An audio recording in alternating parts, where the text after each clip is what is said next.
Oh, I'm way too high. And we are live.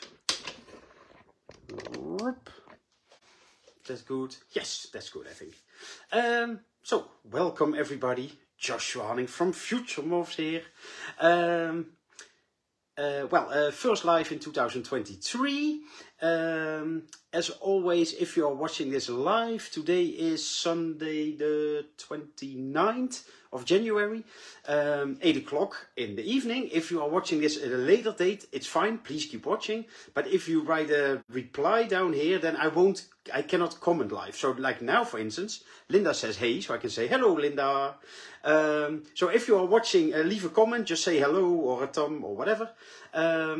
And then, because then I know who is watching, of course. If you watch this later, you can reply, of course, and ask questions, but I will just type, because then I'm somewhere not live anymore. Hello, Benno. Hello, Mark.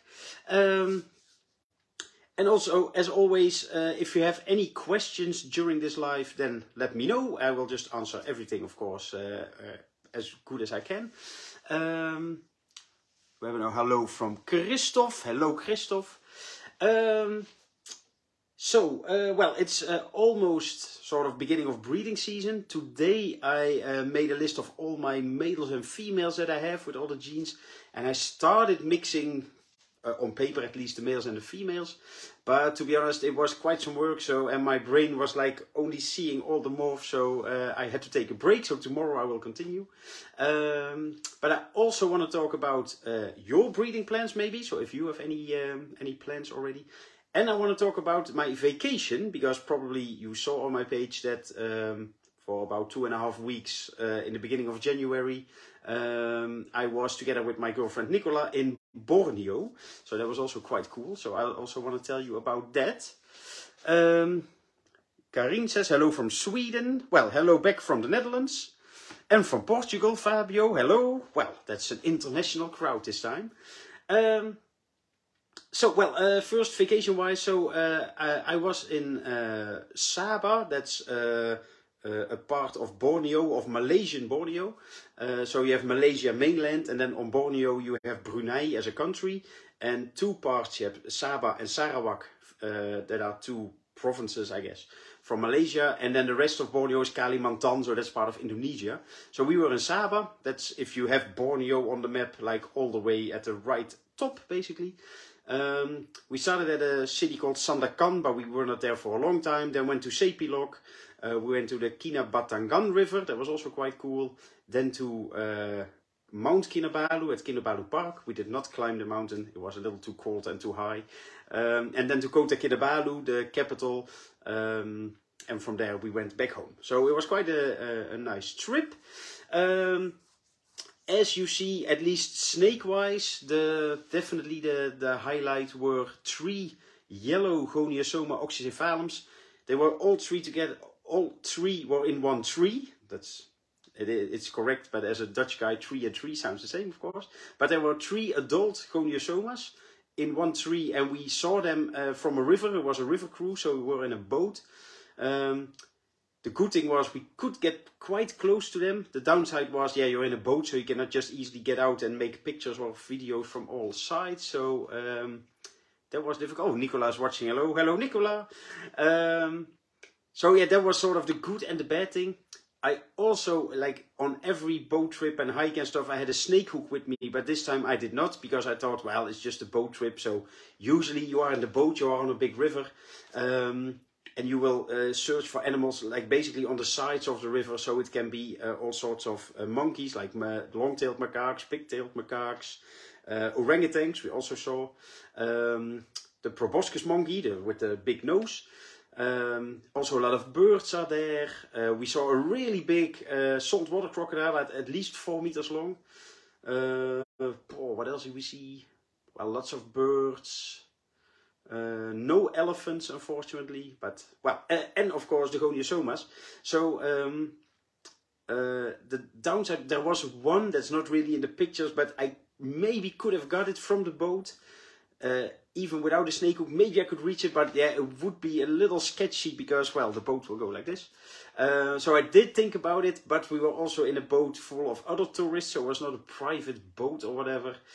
And well, let's say that the other people were less excited than me and Nicola to see snakes. They were like, "Oh, is this a snake?" And but yeah, it was really cool. The downside was, yeah, I could not catch them. That would be extra cool, of course. And the strange thing was, when we saw them first time, we asked like, "Yeah, what species is it?" And they said like a banana racer or banana snake or something, because they were really yellow. And I never seen such bright yellow or banana yellow Goniosomas. So first I did not think like that it was a Goniosoma, but I could see the head and the tail was different color and stuff. So the guy said, yeah, they're like, somebody in the boat asked, are they venomous? And the guy in the boat said yes. And in the meantime, or at the same time, I said no, because yeah, I could just see it was not a venomous snake. But then I said, yeah, it looks like a Goniosoma. And yeah, well, they were Goniosomas, but I never seen them so yellow. We did some research afterwards on internet and stuff, but there are some yellow Goniosomas around. But yeah, nothing, there's not a lot of information about it. So somebody on my page commented like, yeah, it looks like a Goniosoma Jansseni or a cross with it. But Janssenis are only on Sulawesi, they're a totally different island. So I don't think it's a cross. It probably is just a locality thing or whatever. Also, people ask me, did you catch them and brought them back home? Well, no. On one hand, of course, I wish I could, but it's illegal. It's not good for the snakes and stuff. So I didn't. So no yellow Goniosomas here. Hello, Future-Morphs from Berlin. Hello. So yeah, that was really cool. Well, and overall we saw so many animals there. So if you like traveling, then Borneo, I visited Borneo 3 times now in total. 2 times Sabah and 1 time in the South Kalimantan. But yeah, it's so cool there. The temperatures are nice, and then you come back in the Netherlands and it's fucking freezing. And nice people, nice animals, good food, easy to travel. So if you like to travel, definitely Borneo. But the entire Indonesia is cool. Malaysia, probably mainland as well. So definitely a good place to visit, also for herping. So well, if you have any questions about Borneo, let me know. Just write a comment, of course. But also, are you spicy? Nicola says spicy food. It was not that spicy. Well, sometimes we, especially Nicola, asked like, "Is it spicy?" And I said, "No." And then she got it, and it was spicy. So. But yeah, if you have any questions about Borneo, then let me know. But also, do you guys already made breeding plans for 2023? I'm curious about that as well. So I will wait a little bit, because there's always a little delay, of course, in your typing and stuff and the stream. So yeah, I'm curious what you are breeding. And then I will talk about my breedings as well, of course. Like I said, I did not make all breedings yet. Also, only on my Patreon page I will publish like all the actual pairings that I will do, or I will try at least. But I don't post them public, because then people will...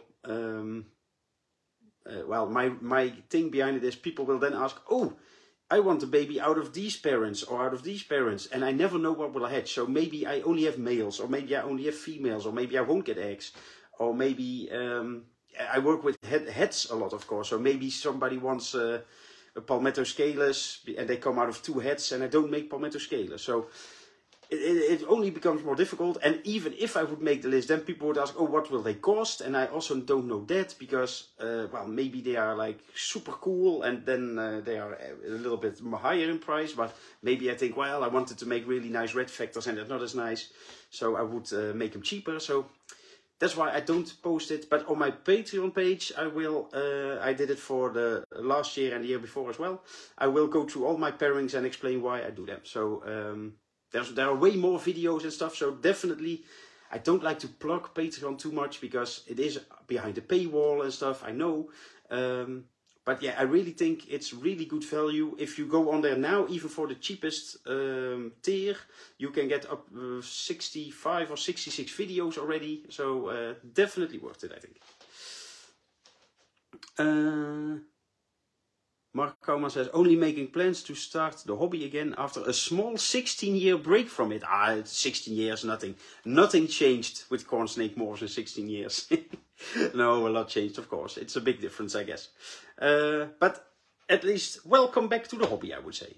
So And Benno will make a caramel tessera project. As you probably know, I do like caramel a lot. Tessera is also cool. But you say project, so is there something else involved maybe that we can know? Or is it a secret project? That can also be. Everybody has some secret project sometimes. So, Katarzyna is watching. Hello.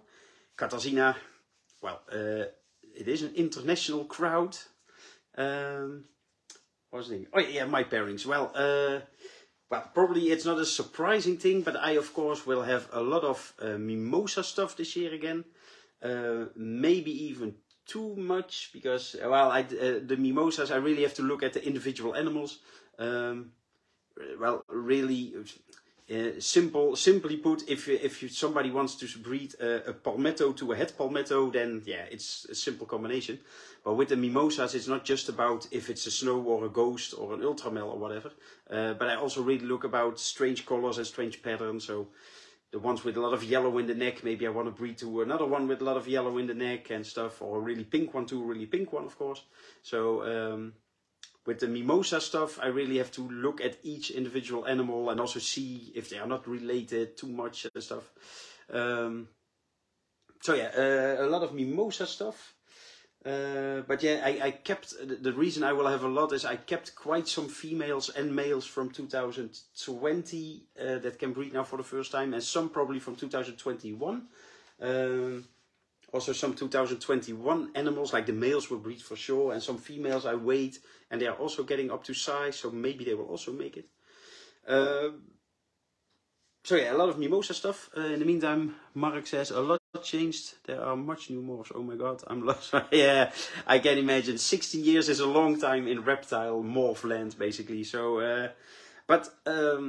if you need some help with all the morphs, first of all, go to FutureMorphs.com, go to downloads. There are a lot of free downloads, but there's also a list of morphs explained, I think it's called. So it's really basic, but at least you have a list of all the morphs and also some selective breeding stuff. And I write behind, I wrote behind it like what it is, or if it's simple recessive or dominant and stuff. So definitely go to FutureMorphs.com/downloads. But also another really good website, also with a lot of pictures, is iansvivarium.com. They have an overview of all the morphs as well, also with all the combos, so that's pretty convenient. So, for instance, if you don't know what a snow is, you look for snow, you click on it, and then it says it's a mix between amelanistic and anerythristic. And if you don't know what amelanistic is, you can also click that, and you can go to the amelanistic page. So, it's quite a nice website with a lot on there, a lot of photos as well. So for all breeders, but especially if you need some more information about morphs, then iansvivarium.com is also a really good site, I think. And for the German-speaking people, there's also the corn snake or cornatten lexicon or something it's called. I don't know the exact website, but just Google it and then you'll find it. It's basically the same as just a really big list. But there's a little bit more information about each morph, like where it came from and stuff like that. But it is all in German. So if you are not good at German, then it might be a little bit more difficult, of course. Farbvariante lexicon. Thanks, Nicola. Mark says we used to call them missing black or missing red. Yeah, true. They are still called that as well. So that's definitely not a bad thing. The downside is are multiple names. So a missing black, the name says it, it's missing black pigment. So that basically is an amelanistic corn snake, because melanistic is black pigment and A is missing. So you can have missing black, amelanistic. Amelanistic is also shortened to amel. So that's also used, and sometimes also albino is still used. I really don't like albino for it, but so yeah, you can basically have 4 different names for the same mutation. So that can make it even a little bit more confusing. But that's why the websites, they definitely can help you out a bit. What else was I saying? Oh yeah, about breeding plants. So yeah, mimosas. Of course I will, well maybe not of course, but I will also have a lot of palmettos. Maybe also more than that's good for me, but do I have some really new and exciting things? Well, maybe not really. Well, I do, but at least 2 years ago I kept a lot of, I started of course with a palmetto, and then I mixed it for instance with a butter, and then last year and the year before I got butter palmettos, or well, yeah, 2021. So I will, but I kept most of them because yeah, they were really unique and new back then, and I did not breed many. So this year probably I will make palmetto in also amelanistic, ultramel, butter, gold dust, orange, lavender, scaleless palmetto as well.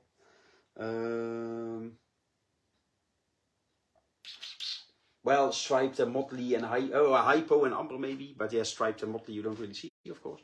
But yeah, so and hopefully also Enery, Ghost, amelanistic snow, stuff like that. So quite some palmetto combos as well. Scaleless as well.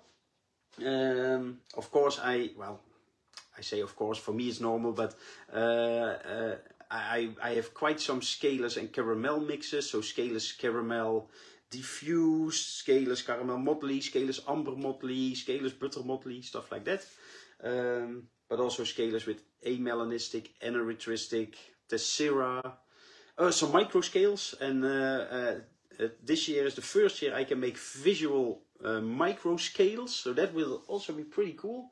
I have 2 females, I think, 1 micro scale and 1 het, so and 2 males as well, so I can make some combinations. But I will also make micro scaleless, the combination that also looks good, of course. Aztecs. I keep on making my Aztec line being more straight and hopefully also more colorful with amelanistic and ghost and snow and whatever. Katarzyna asked, would red factor would be called hyperneritristic technically? Well, maybe. Well, it has extra red, so then it would be, well, would you call it hyper?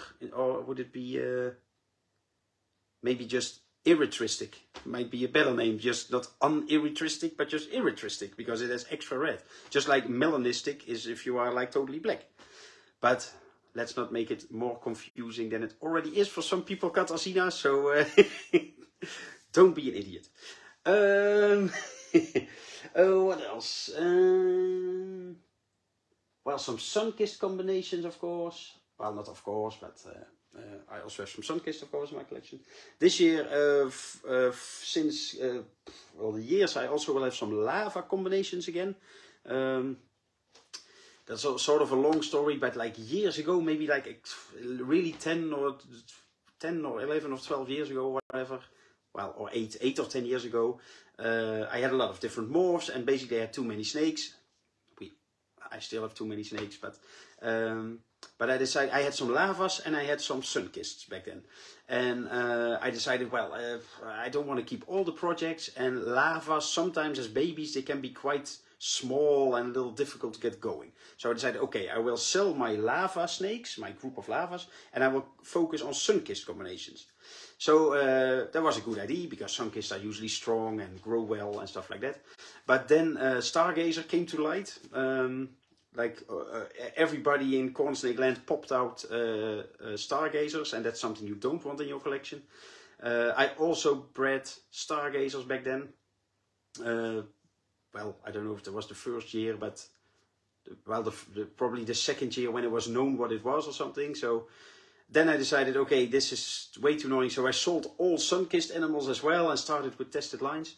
But yeah, I also did not have any lavas anymore. So yeah, long story short, I had to start all over with sun-kissed, but also 3 years ago now, I decided to also start with lavas again. So I know you like to watch snakes. Well, I also like to watch snakes, so where are they? I have these 2 females. They're a lava blood red. They're not a bite line or something. Well, in theory at least not. But yeah, they are so strange. I know you won't get food. Also, if you see the sides, can I zoom in? Yeah. They are almost like freckled or something. But also here on the back, or frosted. I don't know how you should call it. But yeah, there's quite some dark around the saddles. And well, I have 2 females because, well, why would you just buy 1 snake if you can get 2? Haha. So yeah, like I said, it's not a pied-sided, but it's almost like a pied freckled or a freckled-sided or whatever. But well, at least those are pretty nice. So those are 2 visual females. I also have, but she's in shed. Oh, can I reach it like this? Yeah. But it's moonstone, so it's Enery lavender, and she is het lava.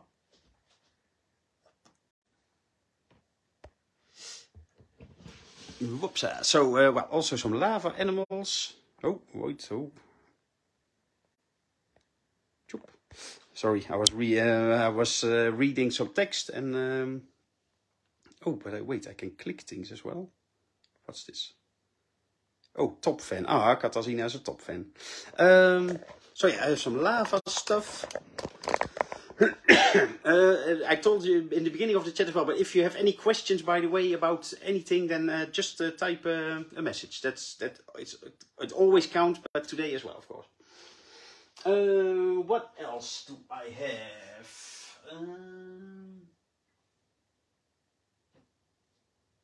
What else?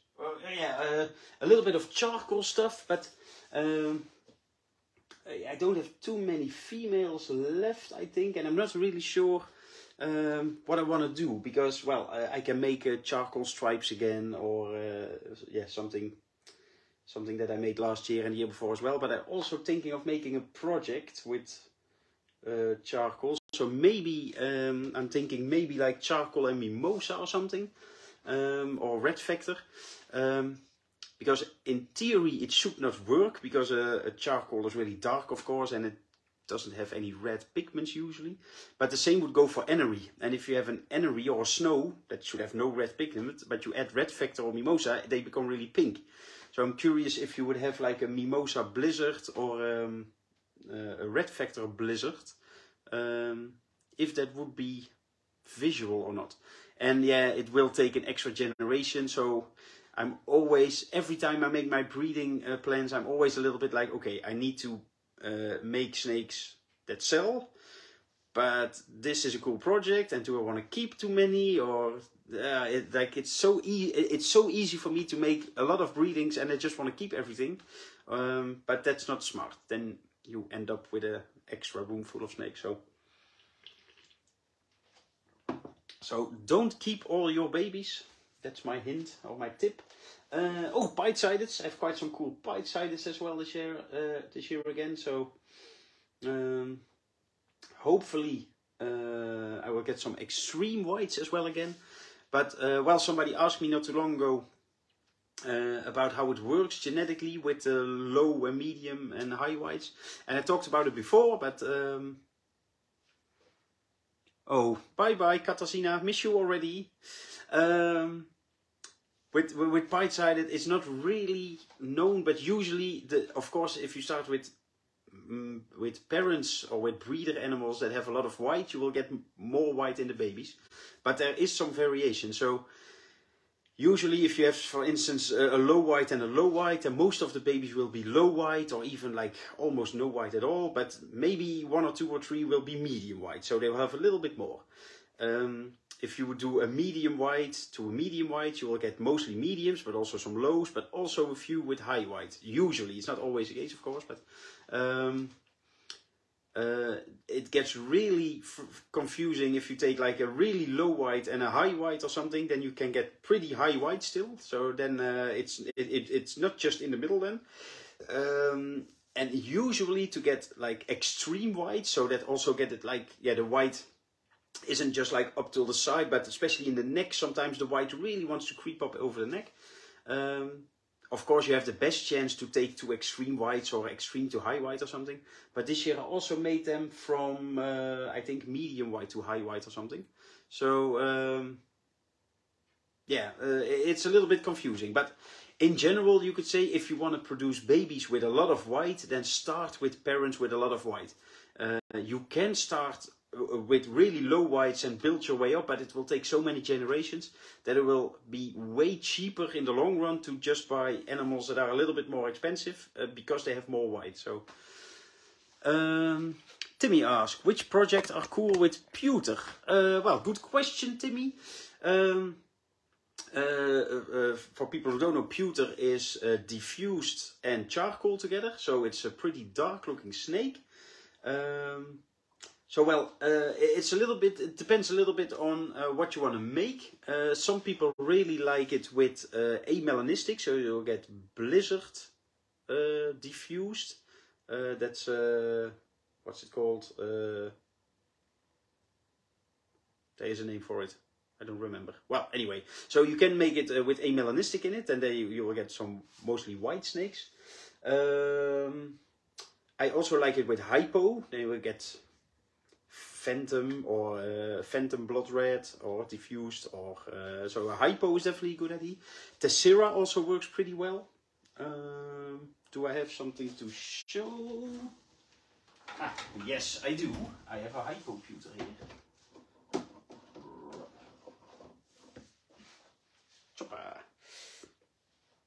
This is also with pied-sided, so well, there is quite some white on the sides as well. But yeah, with hypo in it, they become a little bit more grey, so they're not as black anymore.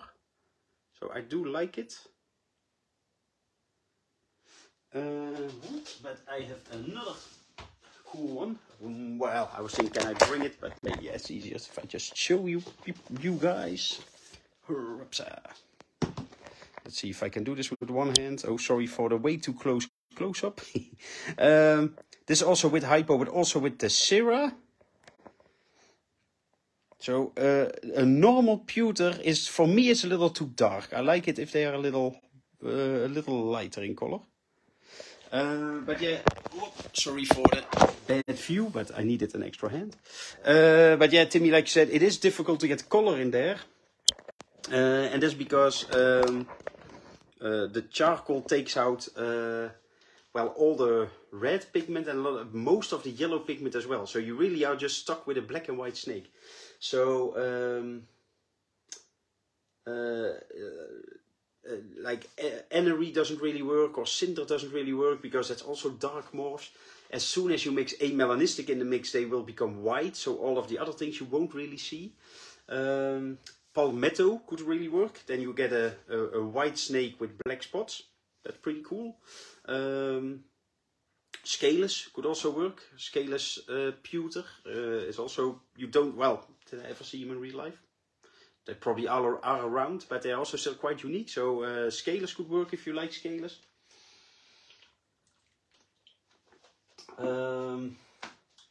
Yeah, what else? Yeah, like I said, I am trying this year probably to put Red Factor in the mix, but that's more of a long-term project, and I don't know if it will work out well or not, but it's something to try. But yeah, you are a little bit limited with charcoal, but also caramel doesn't show up, lavender doesn't show up.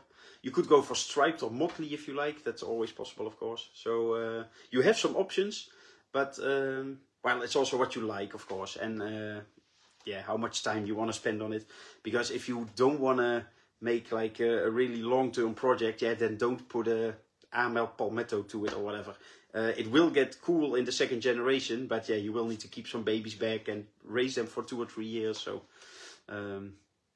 yeah, but yeah, you can also just add another pewter, for instance, and you will just make pewters. Also nothing wrong with it. But then the outcome is a little bit more boring, of course.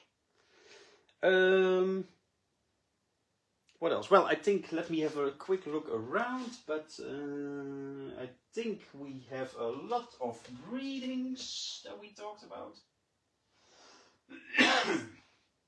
Well, yeah, and I also have some random stuff, so, well, not random, but some caramel combos, lavender, a few lavender combos, orchid combos as well, so yeah, that's a little bit about my breedings.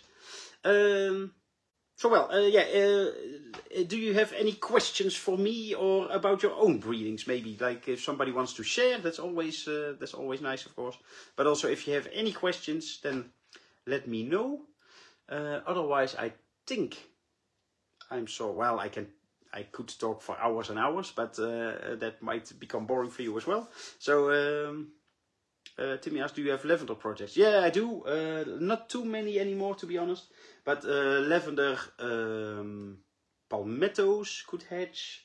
Lavender tessera, lavender ultramel, lavender with caramel maybe as well. So yeah, there are some projects, but not too many. Also, I do like lavender in color. Downside with lavender is sometimes they are kinked when they hatch, so they have like, yeah, the spine is not like this, but like that. It's not definitely not always, but some lines, some just have it, and it's just annoying if you have like a really cool baby and it's kinked. So it's not, like I said, it's not all the time, and it's not it's nothing to do with incubation or something. It's stuck with lavender, and I hate it. It's the same with bug eyes with palmettos. They just hatch sometimes, but yeah, it's such a shame that you finally have your yeah, let's say you hatch finally after years of years, you hatch a lavender palmetto, and then it has bug eyes because it's palmetto, and it's kinked because it's lavender, for instance. Yeah, that's just a shame. I have lavender palmettos that are totally normal, so it's definitely not all the time. Look at this female, for instance. Look, she has normal eyes. She has no kinks, just some nice pattern. She even has a tiny splotch there, or a patch. So I don't want to scare people. You can make lavender palmettos without any issues. There's nothing wrong with them, but it can just be annoying, yeah, if you get kinks or whatever. So.